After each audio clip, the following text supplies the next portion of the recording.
एक गरीब इलाके में अकरम नाम का एक आदमी रहता था। वो दिन भर मजदूरी करता, लेकिन फिर भी घर के अखराजात पूरे नहीं होते थे।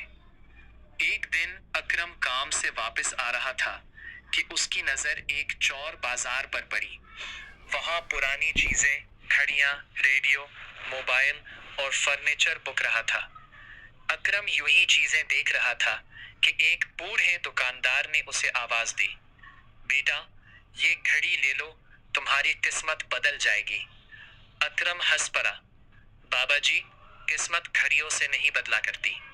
मगर ना जाने क्यों उसने 500 रुपए में वो पुरानी घड़ी खरीद ली।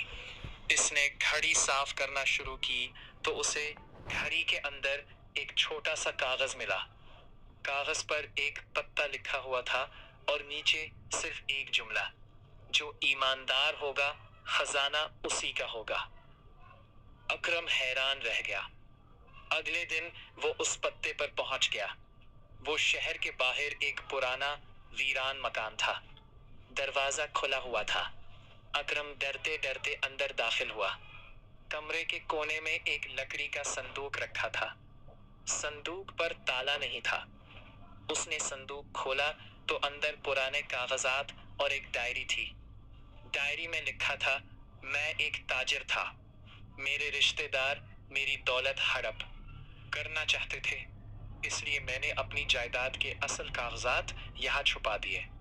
अगर ये डायरी किसी ईमानदार शख्स तक पहुंचे तो वो उन कागजात को पुलिस के हवाले कर दे। अकरम चाहता तो कागजात बेचकर पैसे कमा सकता था, लेकिन इसने ईमानदारी का रास्ता चुना। वो सीधा पुलिस स्टेशन गया। तहकीकात शुरू हुई। चंद हफ्तों बाद पता चला कि करोड़ों रुपए की जायदाद पर कुछ लोग नाजायज कब्जा किए बैठे थे। केस अदालत में गया। असल मालिक के वारिस मिल गए। उन्होंने अकरम की ईमानदारी से मुतासिर होकर उसे बड़ा इनाम दिया। अकरम की आंखों में आंसू आए गए। उसने सोचा, अगर मैं लालच कर लेता तो शायद आज सब कुछ खो देता। चंद साल बाद अकरम का अपना कारोबार था। एक दिन वो दोबारा उसी चौर बाजार गया, मगर इस बार वो गरीब मजदूर नहीं बल्कि कामयाब ताजिर था।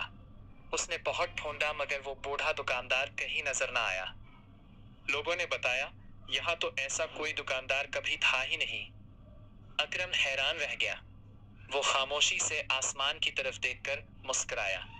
शायद वो सिर्फ एक इम्तिहान था। ईमानदारी का रास्ता मुश्किल जरूर होता है, लेकिन अंजाम हमेशा अच्छा होता है।